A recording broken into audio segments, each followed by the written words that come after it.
ऐसे 5 लोगों का प्रतिनिधिमंडल शहर के बहुत सारे मुद्दों को लेकर चंडीगढ़ के प्रशासक से मिला था। इसमें मोटे रूप से 4 बड़ी बातों को उन्होंने स्वीकार किया और जिस पर चंडीगढ़ के लोगों को एक बहुत बड़ी राहत दी है। सबसे पहले तो पिछले दिनों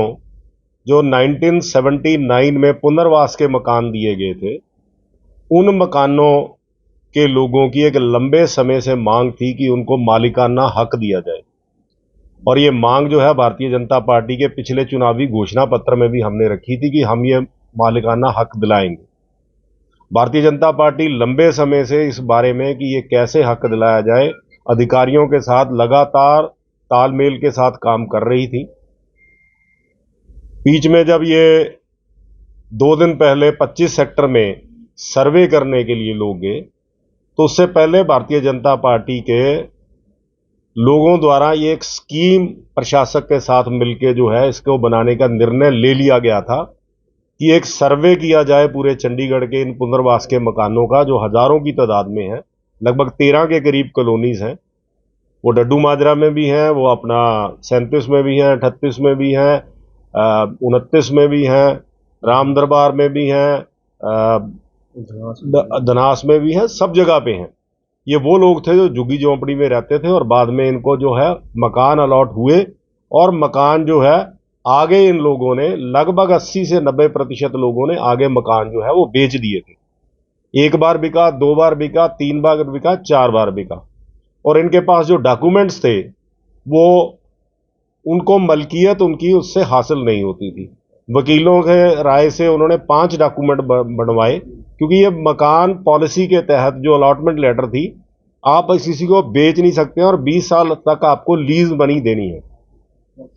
और ये निर्णय लोगों ने जब बेच दिए, किसी को जरूरत हुई वो चंडीगढ़ छोड़ के गांव चले गए, तो उस वक्त लोगों के सामने बड़ी समस्या खड़ी हो गई। तो तब भारतीय जनता पार्टी ने ये कहा कि इनके जिनके पास जो वहां पे जीपीए है, जनरल पावर ऑफ अटॉर्नी, उन्होंने 5 डॉक्यूमेंट बनाए, जनरल पावर ऑफ अटॉर्नी बनाई, एग्रीमेंट टू सेल बनाया, एफिडेविट बनाया, बिल बनाई, ऐसे 4-5 डॉक्यूमेंट बना के उन्होंने उनको लगा कि हम ऑनरशिप ले लें।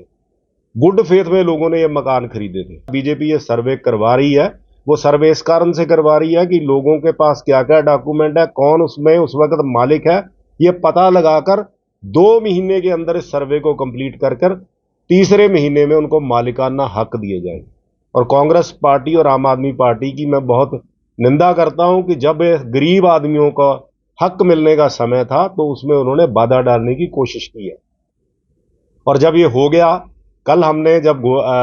डेलीगेशन हमारा मिला था तो हमने प्रशासक महोदया से ये मांग की थी कि वो कल एडवाइजरी काउंसिल की मीटिंग में ये घोषणा करे, उसके बाद भारतीय जनता पार्टी आपको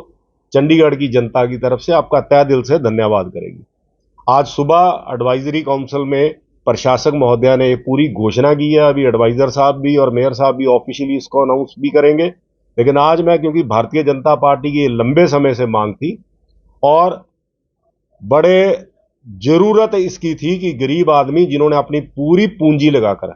मेरे से कल से डेलीगेशन अलग अलग कॉलोनी से आ रहे थे और हमने सबको अश्योर किया कि भाई साहब आप सर्वे करने दीजिए और आप सबको हम मालिकाना हक देंगे। आज भी अभी 4 बजे से लेकर 6 बजे तक यहाँ सैकड़ों हजारों की तादाद में लोग जो है वो भारतीय जनता पार्टी का धन्यवाद करने के लिए आ रहे हैं।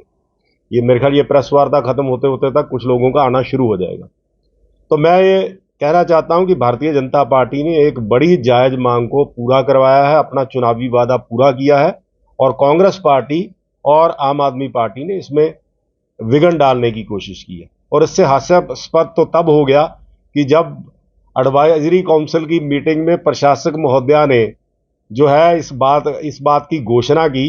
तो कांग्रेस के प्रधान जो है वो वाहवाही लूटने के लिए जो है उसी वक्त एक मैसेज बना के वायरल करने लग पड़े। तो ये एक बहुत बड़ी राहत मैं समझता हूं कि एक जीवन का सबसे बड़ा उपहार, मुझे ऐसे लोगों के मैसेज आए हैं कि हमारे जीवन का सबसे बड़ा उपहार है कि जो हमारी जिंदगी की जमा पूंजी से हमने मकान खरीदा था, आज हम उसके मालिक बनने जा रहे हैं। ये एक बहुत बड़ा भारतीय जनता पार्टी ने अपना वादा पूरा किया।